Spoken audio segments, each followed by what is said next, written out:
All right, this is You the Power. My name is Maalik, and we have a guest here today, Sister Sands.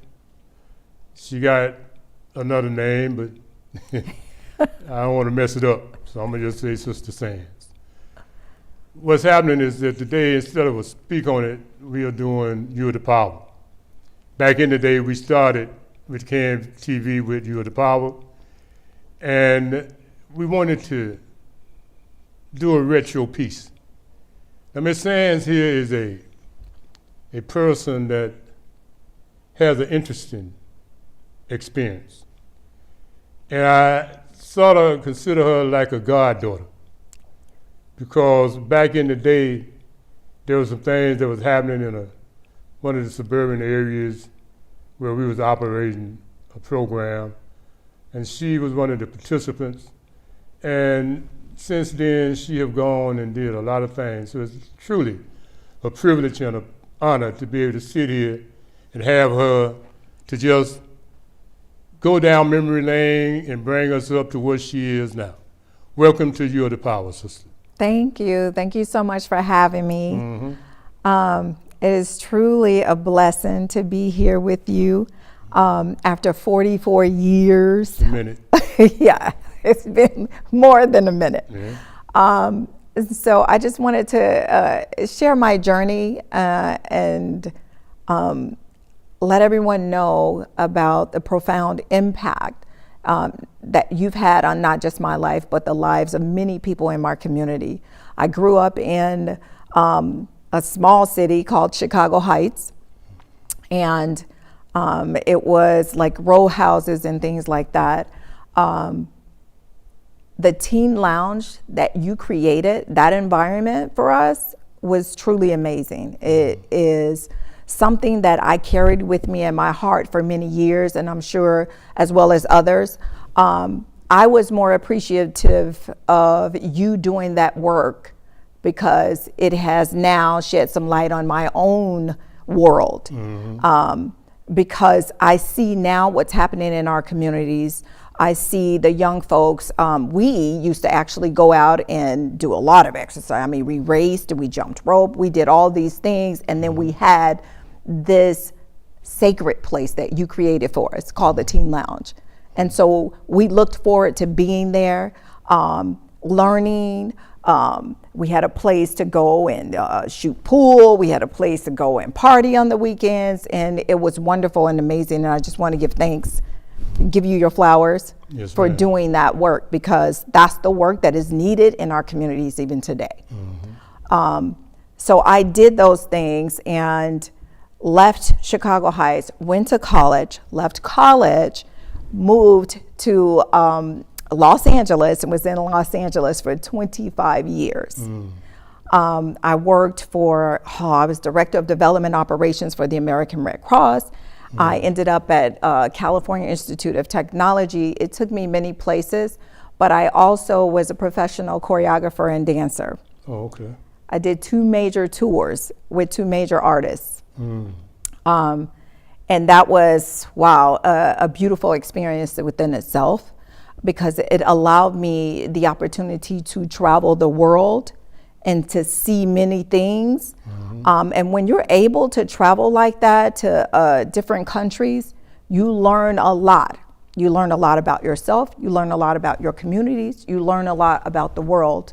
Mm-hmm. So I did all those things, and I still came back to my roots. Mm-hmm. Because every time I came home, I have a ton of like nieces and nephews and things like that. Mm-hmm. But without your guidance and support, without my family, like my mom and all of my brothers and sisters, it's a plethora of us. Mm-hmm. But without my family, I know it wouldn't have been possible, because they were very supportive in everything that I did. Mm-hmm. And so in doing those things, I was able to now come back and start to give back to my community here. Currently, I'll talk about some of the projects that I'm working on. Okay. And I've been pretty busy since I moved back to Chicago. I ended up back here because I started doing real estate back in 2008 while I was still in California. Mm-hmm. and I was purchasing properties, and I said, you know what? When the market crashed back in 2006, I started buying properties, my sister and I. Mm-hmm. And when I purchased these properties, it was pretty good. And I said, you know what? I am going to exit corporate America because my soul wasn't feeling it anymore. It's like you give so much of yourself working a 9 to 5, and it started to feel as though it was a prison for me. Mm. And so I then took real estate classes. And after I took those classes, I got many certifications to learn how to flip houses. Mm-hmm. And that's when I started doing it. And I said, you know, I think I can do this. Mm-hmm. I ended up coming back to Chicago. Mm-hmm. And I purchased about 50 properties. 50? At a tax sale. 50. That's a lot. I know. And I didn't, I wasn't sure what I could do, right? Mm-hmm. But I had the means to do it. Mm-hmm. So I purchased these properties, and I had conversations with different folks in the community to be able to assist them with these things. And I said, hey, I'm going to buy these properties. And what I'm going to do is I'm going to give it to you at face value, what I paid for it, provided you're able to take this thing to deed and then take it, build it, fix it up, it's yours, done. That's it. And now we've built up a blighted community, right? A bunch of abandoned homes and buildings, different commercial properties. And I could not get not one person in my community to buy it. Not one? Not a one. Gonna give them a house, and you can get one colored to accept basically a free house. All they got to do is give you a token, and they wouldn't do it. See, that's the problem with these damn projects in Section 8. The government done took care of their sorry behind so damn long that somebody buy them a damn house, give it to them at cost, which was not a whole lot, and they wouldn't even take that and do something with it. What were some of the excuses, Sister Sam? I don't have the money. Even if I pay, some of the properties was only $250. So even if I paid the $250, I couldn't afford to pay the attorney the $3,000 or the $1,000 fee that he was charging. And then even if I'm able to pay that, where am I going to find the money to fix the place up? So, and they think those are valid questions, and they are. Yeah. But damn, you spend $800 on your damn nappy head. You spend another Facts. $800 on that damn smokes. Facts.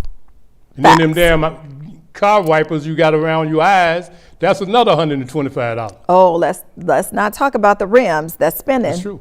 Okay, so that's true. We do spend money on what we want. Right. Or what we think is valuable. Right?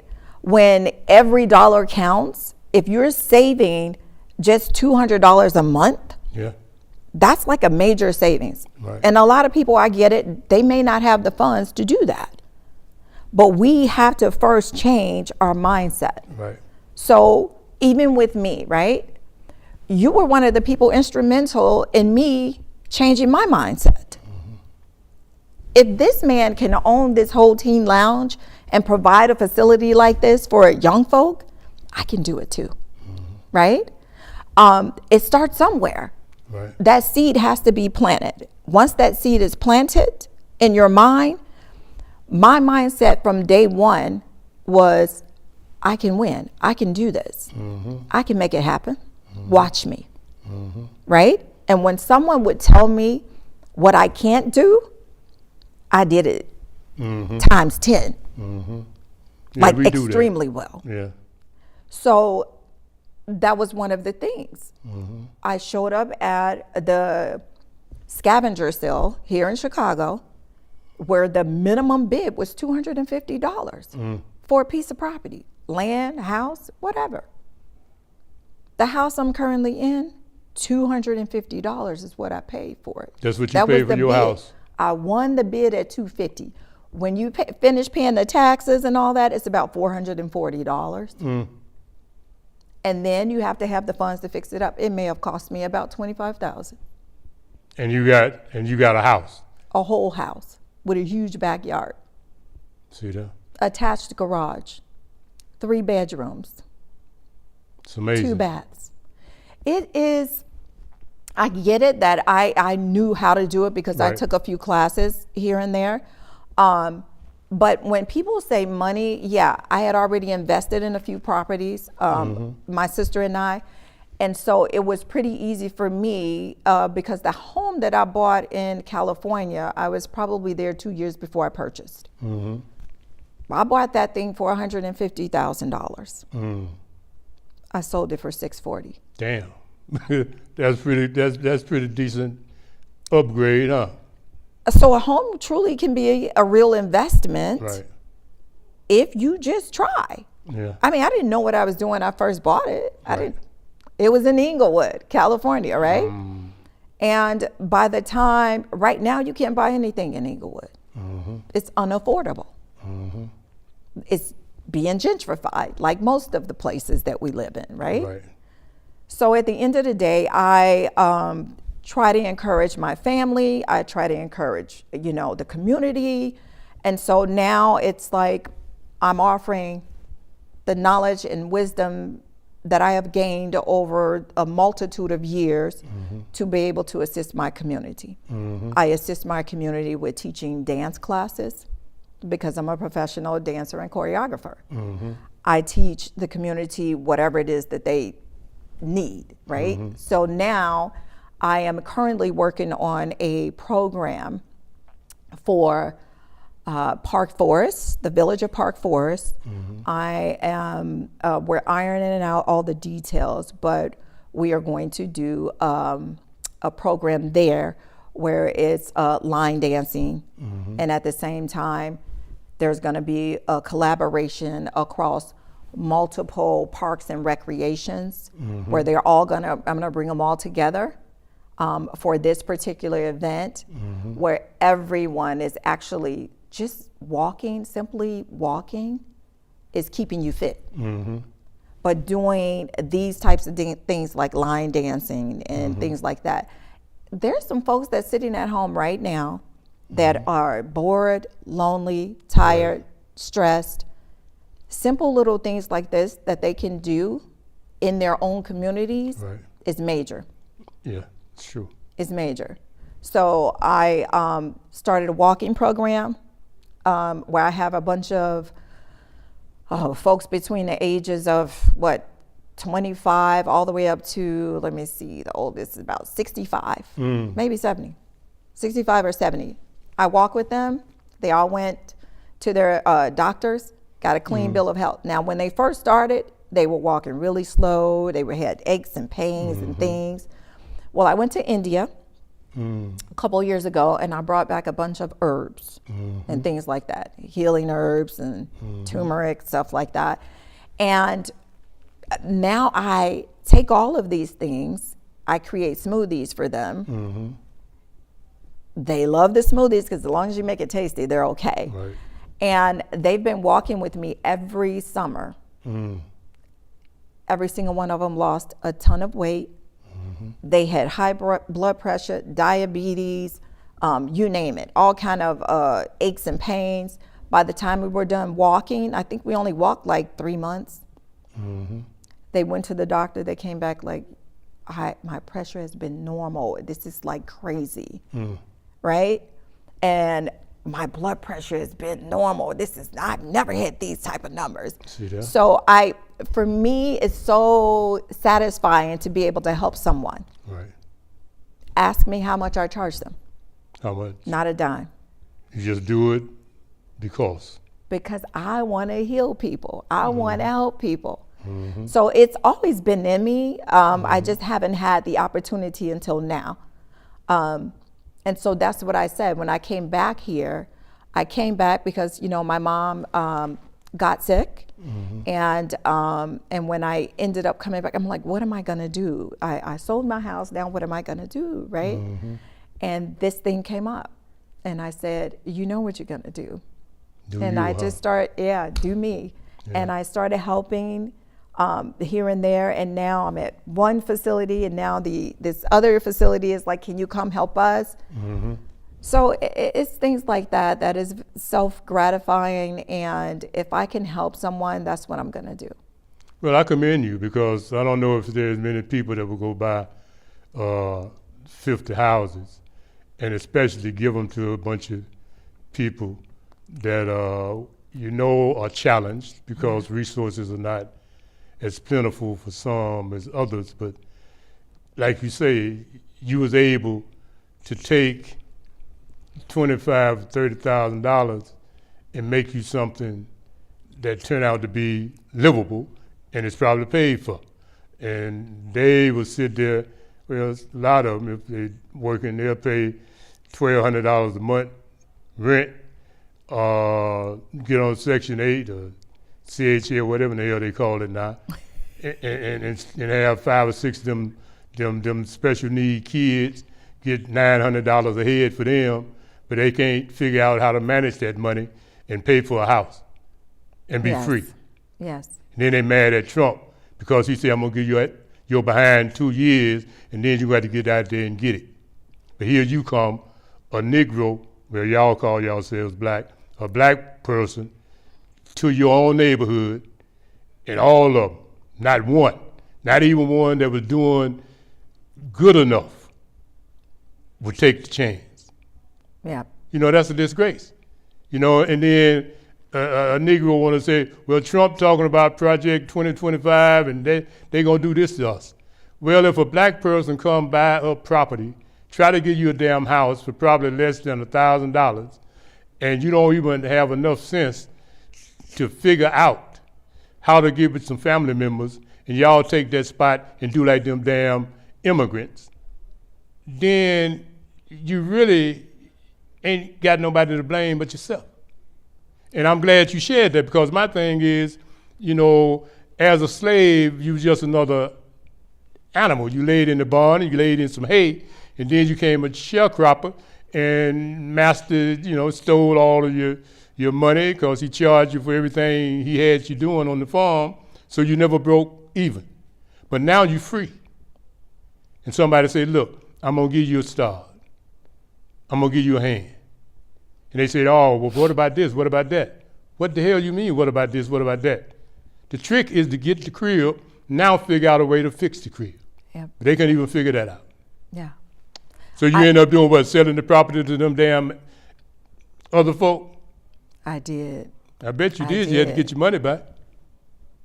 I did. Ain't that so? All these folks that were developers, they were blowing up my phone, calling and saying, hey, can I get this property over in Olympia Fields? Let me get the land that you got over here in Linwood. Can I buy this house over here? And so I just sold them.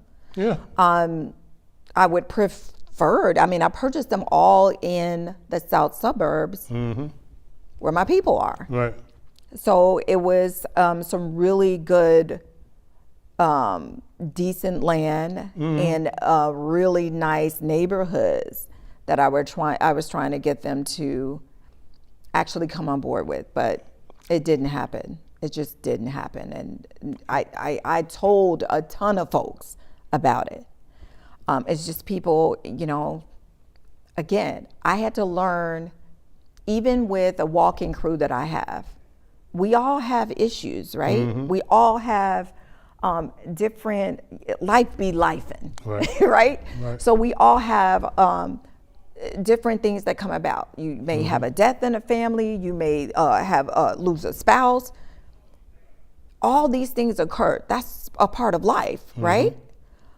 But when you sit back and you think about it, you say, hey, am I gonna sit in this space forever? Right. Or am I gonna rise? Right. Like the phoenix. Exactly. Right? What am I gonna do? So yeah, life be life, and with me as well. Yeah. But I find a way. Right. I said, okay, this is a lesson. I look at life as a bunch of lessons. Right. When I'm going through something, I'm meant to go through it. It's meant for me to go through these things so that I can grow. Right. If I don't grow, what's the point? You're not living. You're right. Right? So with the walking crew, I wouldn't allow them to speak negatively when we walked. If they saw something and they wanted to talk about somebody or they speak, hey, no, we're Yeah. On something else, huh? right. I allow people to say what they are going to say, but then after they say it, I say, well, what do you think about this? Let's try a different approach to this. We want to call in nothing but positive energy here. Right. Because I know I have the power. Yeah, well, that's why you'll be doing You Are the Power. And that's one of the things that, I was talking to Mr. McDonald and Javaris about, and Brother Minister Tucker. We got to do something with something other than sitting here waiting. So You Are the Power is something that we used to do, but as I listened to you, it feels right for you because what you all are doing is powerful. And you all have demonstrated that you all can, when you find people that will, get people empowered through support. But Chicago Heights, I don't go out that way too much now, but I understand it's basically 90% Hispanics now. The Mexican came out there, he bought houses, gave his people houses, and now Negroes running around there with their sorry behinds, talking about Hispanics got this and that, but yet a black person from there tried to get him a house like the damn mayor did him and did his people. Now they control the damn place. Yeah, Don't they even have talk different about rules. East Chicago Heights, Ford Heights. All of them probably living in the ghetto somewhere. Ford Heights, of course, it's Ford Heights now because Ford jumped in and helped out, right? It is still considered, I believe, one of the poorest neighborhoods in the world. In the world. I think they said in the world. Don't quote me on it, but I believe that's what it was. Yeah, I used to do a radio show out there on that radio station they had out there. It was cool, but that was back in that day. And then after a while, Ford got it, and I said, what the hell is this? Ford Heights? Is that what they call it now? It's called Ford Heights, yeah. It's the whole community just looks sort of deserted. There's a bunch of abandoned commercial properties and houses in that area. But then there's a lot in multiple places, right? Those are homes that these villages, right, the municipalities in those areas could actually put out there for folks to get in. And I think in Harvey they're doing it, right? Yeah, I saw someone on TV about that last Yeah, night, so you can purchase those at a very low price, and that can be your start. Right? That can be your start. How do you get there, though? Yeah. This is what has to change first. Right. If we don't change our mindsets, we're going to be left behind. Yeah, that's true. We're going to be left behind. Yeah. We have to connect with one another. It's time. We have to connect and be united as a people. That's what we have to do first. But first and foremost, your mindset has to be there. Yeah, that's true. You have to want more out of life. You have to know that you have the power to do anything that you want to do in this lifetime. Right. Nobody is going to hand you anything. You have to go get it. Yeah. We all have to go get it, but you have to know that you can. Well, I'm glad you came. I see they got their fingers up. Must be almost time to get up. But that was definitely very inspirational. And I hope some of you all that's watching understand that periodically Ms. Sands will be coming through here to share and try to encourage you to become the power and for you to do like the phoenix. Whatever it is, rise up and fly on. Yes. Until next time, sister, Thank you. You are the power. Yes, thank you.